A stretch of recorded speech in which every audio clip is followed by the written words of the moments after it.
Follow your breath gently down into your heart. Each beautiful breath, each delicious breath that keeps us here, keeps us alive on the planet, keeps us connected to each other, sharing that same breath, that same oxygen. And feeling your heart expanding into that place of all one breath, all one heart. And like any family, many differences, but many similarities.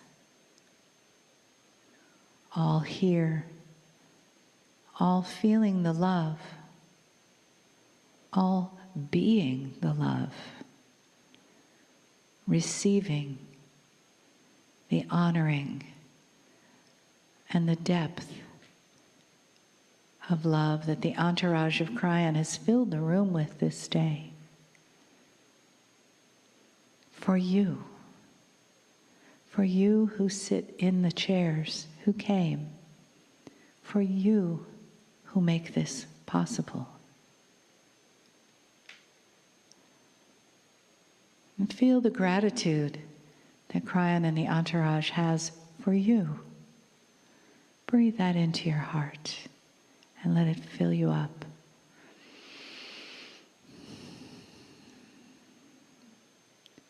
And say yes to receiving that love. Say yes to feeling in your heart what love is, what the possibilities of that love can be. Let yourself feel the depth of honoring that comes from Kryon and the entourage. And know that in your heart, in your soul, in your life, that you are sacred. And Kryon brings us this message over and over again as he honors us with teaching, with wisdom, with guidance, and with that deepest love. Greetings, dear ones. I'm Kryon of Magnetic Service.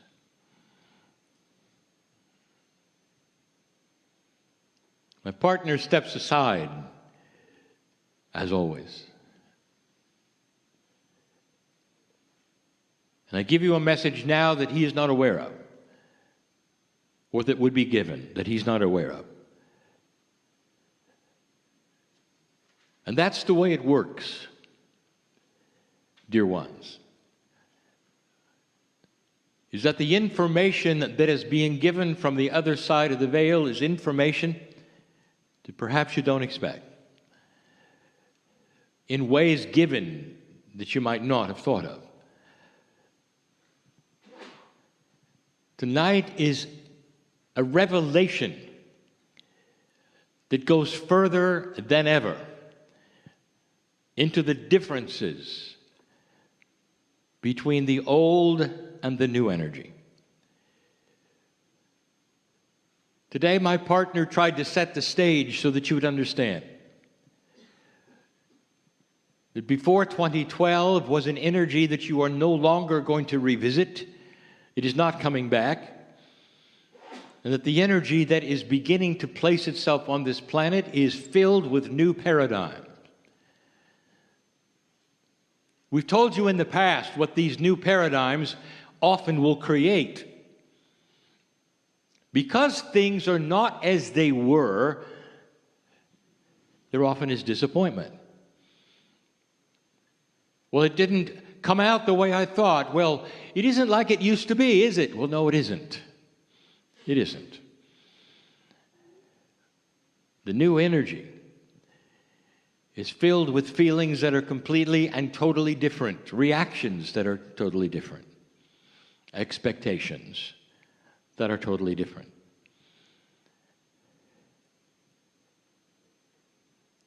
And in these things hides a truth. And the truth is that there is a development going on of the human spirit itself, of how you feel about certain kinds of things. You're starting to see more compassion and less criticism. But dear ones, that is not what I want to talk about. That's going to happen slowly in the perceptions of who you are. I want to talk about this difference that is starting to be even greater than it ever has been before between dark and light. The way you perceive things in an older energy and the way you perceive things in a new energy. And what happens when you drag the old energy into the new? We've told you before, this is a time where there is no more fence sitting. You cannot claim to be a light worker, a compassionate person, and then not be compassionate. You cannot decide one day to be one thing and another to be another. That was the way of it in an older energy. We've told you before of the drama that people will create over and over, and it suits them because people pay attention to them and they get what they want. And when they start it in the new energy, they find themselves cast out, not included, not agreed with. And they certainly find that the old energies are not commensurate at all with what is going on in a new time. Processes and procedures that you counted on, that worked, are starting to shift and change and no longer work. But we've said that before. I would like to tell you how addictive the old energy is. I would like to start showing and telling by example some of the things we have only discussed marginally before that it's time for now. It's hard to describe to you how addicting something is, even if it's black.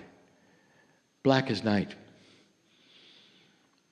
If you've survived a certain way because you couldn't see well, and suddenly the light is turned on, for many, they long for the time when it was dark, because they knew how to navigate in the dark, and they don't know how to navigate in the light.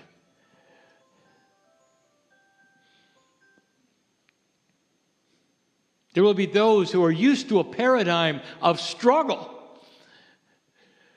And when the light comes, and then there's benevolence, and there's joy, and there's compassion, and there's beauty, they long for the old days of struggle, over and over. It seems unbelievable that someone would do such a thing when presented with something so much better. Benevolent attitude of expectation. That is what is here in the light.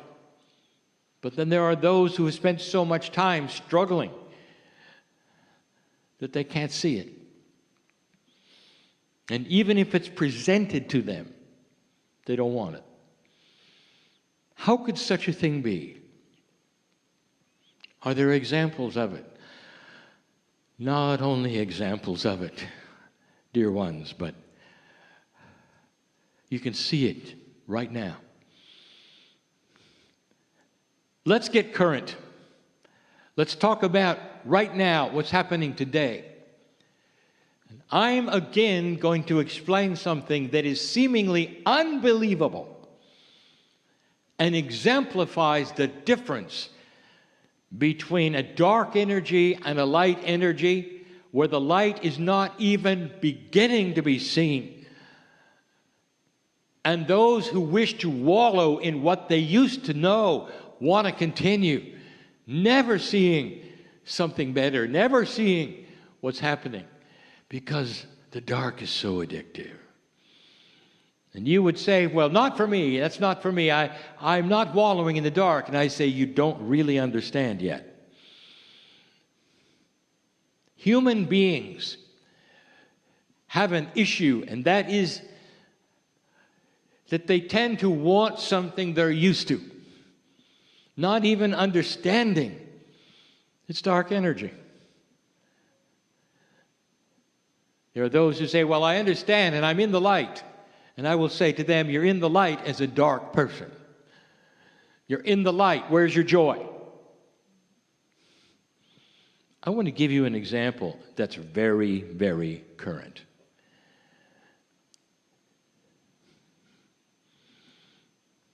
Not long ago, approximately 2011, something happened in North Korea. The sun took over. And we're not going to mention his name in the channel. But you all know who I'm taking to task. The boy became an emperor overnight, and he had studied with his father. He'd also studied in the West. So he knew who you are. He knew what the culture is here in this country. And he was at a crossroads, and we told you then what we're going to now take to another level tonight. I'm going to ask you, what would you do if you were him? He stands on the precipice right now of greatness. He is taking over his country. He's going to be the dictator, the emperor. And all he has done, all of his life, is watched the egotist of his father. And he's learned that this is the way of it. And so more than anything else, he wants to be famous. More than anything else, he wants to be seen and loved by his people. This is what an egotist does and is like. And I want you to put yourself in his place at the moment, knowing what's going on in the planet, knowing that which you know by being brought up in the West, educated in the West. And here you are, right now, to follow your father's lineage for North Korea. He started making his decisions, oddly enough, in 2012. And that's when the decree came down that he was the emperor, chairman of the People's Party, you might say. And he began to make the decisions. You're him for a moment. What could you do right now with a clean slate that would create something that you want more than anything else on the planet? What you want, to be worshipped, to be idolized, to be seen as important, to be the one. What could you do right now at that juncture, 2012? And I'll tell you, he missed it. He missed it. It's current because of what's going to happen. If he had seen the light coming, even in his egotistical, greedy mind, if he had seen the light coming, if he understood anything about that other than darkness, everything would be different. Think about it for a moment. What would you have done? Here is the option. Right now, 2012, you're him. He could have been someone that this planet itself put on a pedestal all his life. First thing he does is to unify the North and the South Koreans, bringing the families together after all of those years. The benevolence of this would have started a ball rolling. Dropping any ideas of war, he talks about that which is peaceful between the Koreans, and everything starts to change. He walks into the United Nations in New York City to a standing ovation. He's on the cover of all of the magazines. He is seen by everyone as a world hero. He is worshipped and adored by the planet for doing something nobody ever did. A wise decision that brought him into the light, helping his people, which is exactly what he wanted, getting all the accolades that he possibly could all of his life, going down in history as changing the earth itself. And what did he do? Have you read the paper lately? Is the dark that addictive that he couldn't see it? Yes, he would have changed the policies. He did that anyway. He killed a relative so he could do it. He was his own man, and he missed it. He completely missed it. Everything he ever wanted as a young man, as an egotist, as trained by his father so well, everything he ever wanted was in his grasp in that year. And the decisions he's made, wallowing in what used to be in an old paradigm that doesn't work and never has, that the earth saw and dismissed. He is a pariah of old energy. Raising his hand, making trouble for the planet, thinking that this is what he's supposed to do. And he won't last long. I want to tell you, this is how addictive the old energy is. What kind of addiction is the old energy for you? Are you continuing to do things that you think are absolutely correct, expectations, perceptions that have been given to you in an old energy that you're still wallowing in the light? I have some news. You can't do it for long. You lose friends first. You can't claim to be one thing and be another anymore. So let's start extending this. If the darkness is so attractive, is it affecting anything else? And the answer is it's affecting everything else. There's an entire industry we have told you will eventually fail because it is developed in an older energy, worked in an old energy, and has no integrity. And that is Big Pharma. We've told you that its fall is imminent, and it will come from the ones who surround it, called its own culture. When it happens is up to you. When it's exposed is up to you. But let's look for a moment, not at that, but what it does.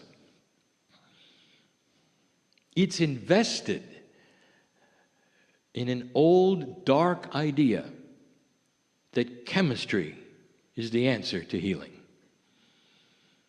And in the light starts to appear another entire industry. And the industry is this: the awareness that the human body is the healer. And that you don't put things into it to heal. Instead, what you do is you give it instruction sets.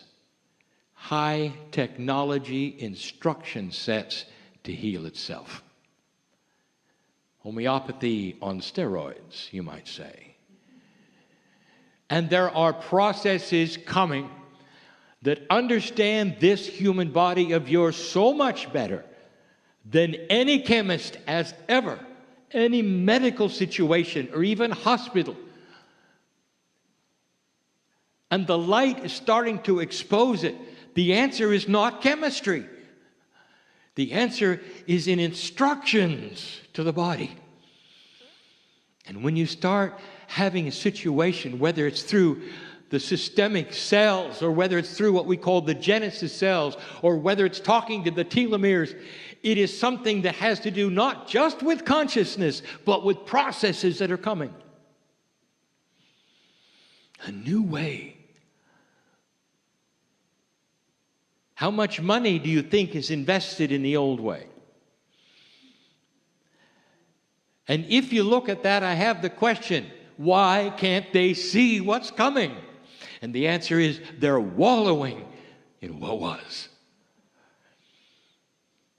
If they saw the potentials in business alone of a new frontier of instructions to the body, of greater healing, of processes that need investments, don't you think they would want to come over and start this in the light? And the answer is no. Just like the North Korean leader. It's too addicting. Keep it the same. It's always worked. It always will. Even though when you turn on the television at night, all you hear is how the chemistry didn't work. And you get a chance then to join others and sue the companies for what didn't work. Have you ever heard the side effects of what doesn't work? You would think perhaps this would be a slight indication or motivation or information that says it's not working. But they don't see that. You see, they're wallowing in something that's going to make them fail. They don't see the light. They don't see what's coming. They could invest in it. They could make it work. They could throw away that which didn't work and start to understand the ball is rolling toward new paradigms of healing. Even for the industry of medicine, instructions to a body that wants to heal itself, built and designed to rejuvenate and knows itself, innate, knows what to do. And they don't. What do you think about those who would study medicine? And they would study medicine for years. And they would take oaths that said, do no harm. And they would be fine physicians, doing their very, very best to help humanity. And along comes an invention. But it doesn't suit them because it's not what they were taught works. In fact, they were taught it doesn't work.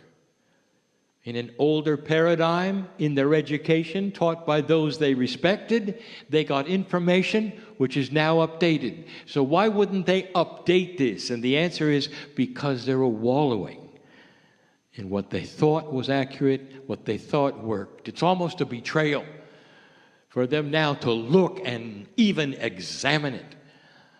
There are new protocols for physicians that will start helping people more than anything they've studied.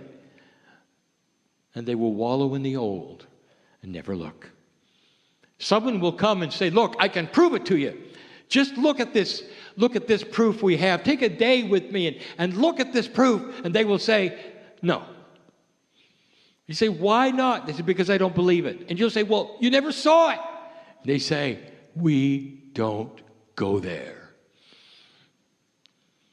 And some of them will die after living an entire life with old energy,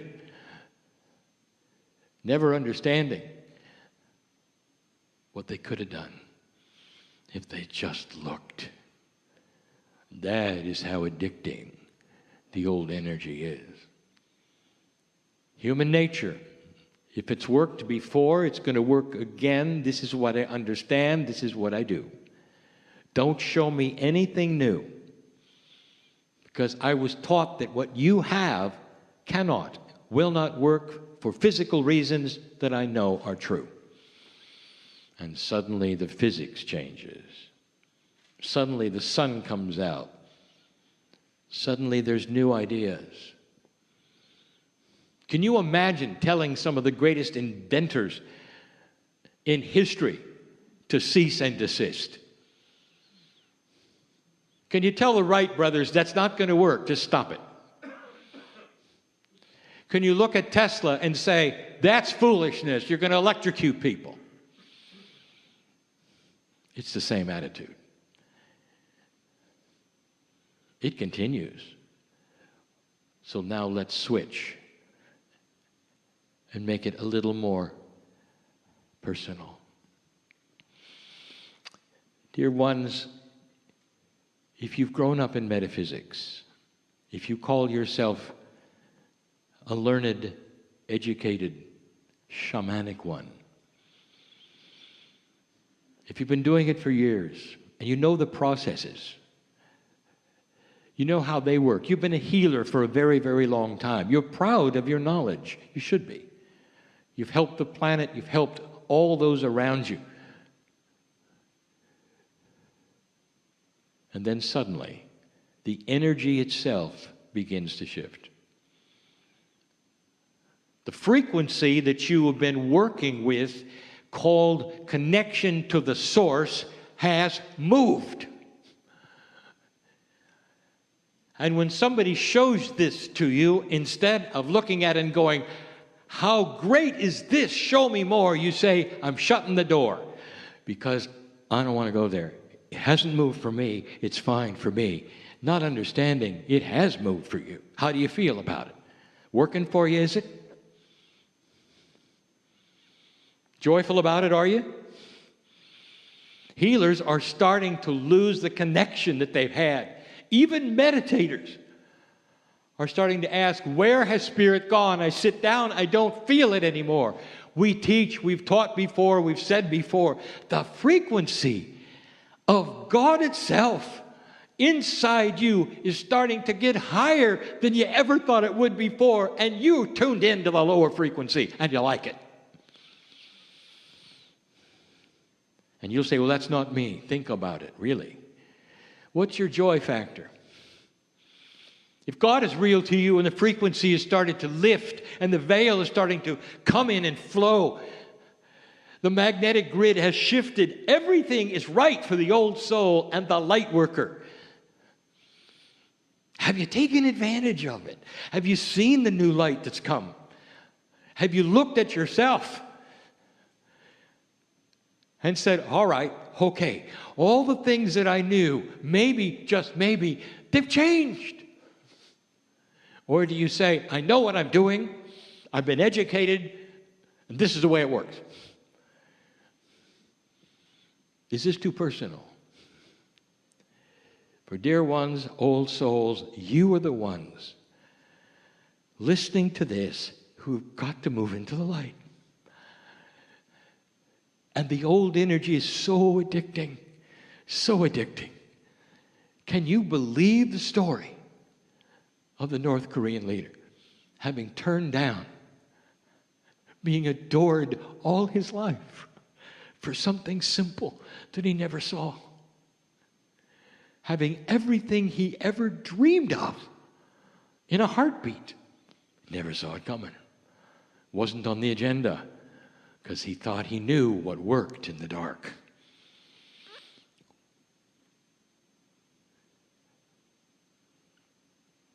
What I'm telling you is this. If you are a light worker, it's time to step into the light.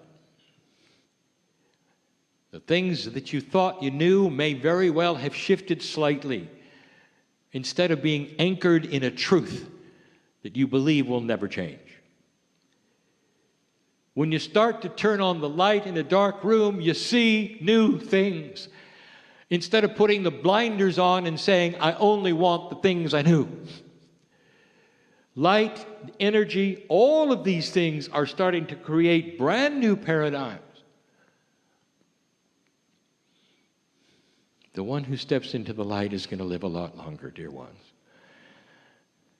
because it's going to be frustrating. To stay in a place that you don't understand, that's getting worse, just because you think you know what you're doing. And so the plea is this. There is an entourage around you, just like this morning. You came from the creative source. Your soul has a piece of God in it, and it is busting to get out. And the box you keep it in, called the old energy, I know what I'm doing, has got to start to shift. Break the bonds. You will never have to unlearn what you know, but in the process of looking at the light, you can enhance it and go to the next level in such beauty and joy, in a smooth transition, not a hard one, no suffering. This is a new energy. New paradigms just waiting for you. Just waiting. I speak to the healers who are still using all of the methods they used because they worked and worked and worked and worked and worked. And now we're saying, how would you like to double the efficiency of everything you do? And they say, but I know this better than I know anything else. And that is why I'm going to stay in the dark and do what I do. It's good enough for me. And I'll say, if that is you, old soul, you don't know why you were born. You were born to be here during the shift and the transition, to move into the new paradigms, to show the light, and to take so many people with you. That's why you're here. That's why you were born. It doesn't serve humanity or the planet to stay in the dark. It just doesn't. And in the love that is presented in this room, I tell you that the hands are outstretched from the creative source saying, this is why you're here. Walk into the light without fearing what it might bring. It will not upset what you've learned already. It will enhance it greatly. And you, yourself, will start to change. More joy in your heart, more compassion, more knowledge. Think about this. Imagine a balance that you've never had before. Imagine a maturity, and the information that you're so interested in flies at you from sources that you don't even know. These are things that you've asked for. What did you try lately in the last 20 years that didn't work? Are you going to try it again? And the answer is no. And we say, why? And you say, well, it didn't work. Now turn the page, as my partner would say. Come into the light and know this. It was bad timing.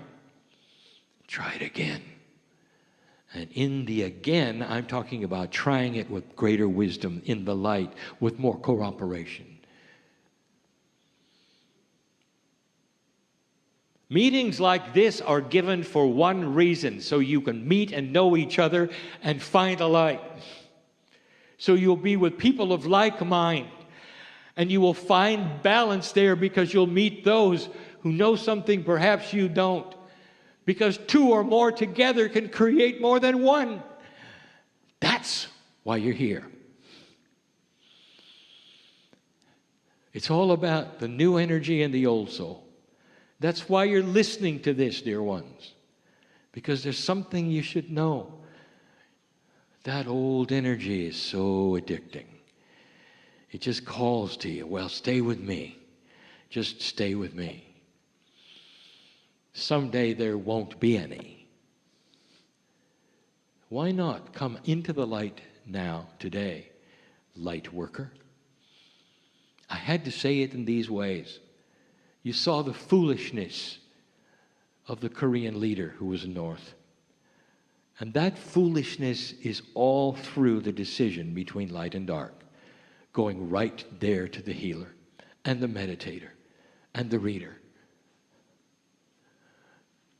Processes you think you know, dear ones, your intuition alone can make them so much better. You have innate ready to go in your body as a healing source. You have your intuition ready to expand anything you think you know. And what is your decision?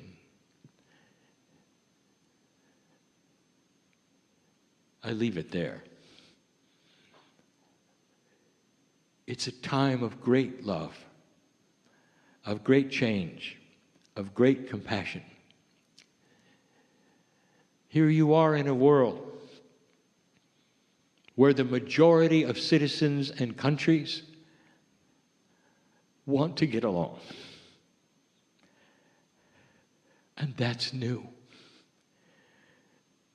In the past, one unbalanced leader has been able to take the whole world and put it at war.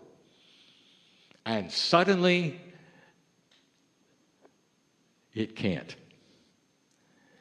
Instead, you've got the entire planet that really wants peace. Something for their children that other generations never had.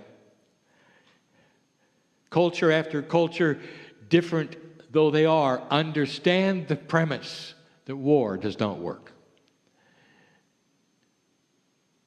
And an earth that will collectively feel that way will eventually snuff out the ones that would want it otherwise. We've told you that that's coming. We've told you that the wild card that you call Trump has more things that are wild. We told you that a year ago, almost. Almost. So, dear ones, this is the juncture between dark and light. At a time, perhaps, that you didn't expect to hear it, we tell you that things are changing fast.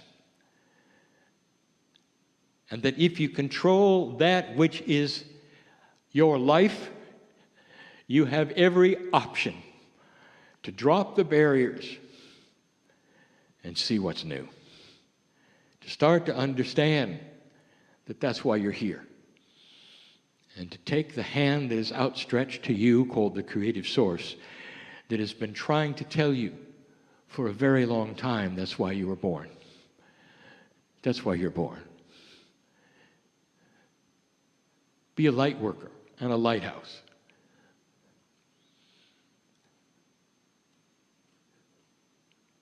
I am crying in love with humanity. A humanity that is changing every day. This darkness that you grew up in, are you understanding and realizing your children will not have that? There are children coming into this right now, this new energy that never will experience the darkness. They'll only know the new magnetic grid. They'll only know the innate that's coming. They're going to fight the darkness greater than anything that you're doing. There'll be no understanding at all of some of your attitudes because they only see the light. They may have nothing to do with metaphysics and everything to do with a new human being. They may not be spiritual, and yet they have everything to do with God inside. And that is the new human, where spirituality is not necessarily then a choice, but it's something they're born with, an innate understanding that they are a piece of the Creator, and that balance and peace is the primary object of all humans. Does that sound like the old energy you grew up in? That's what you're fighting. Dear ones, don't wait for the kids. We need you now to be mature enough to drop the old and meet the new head on. And so it is.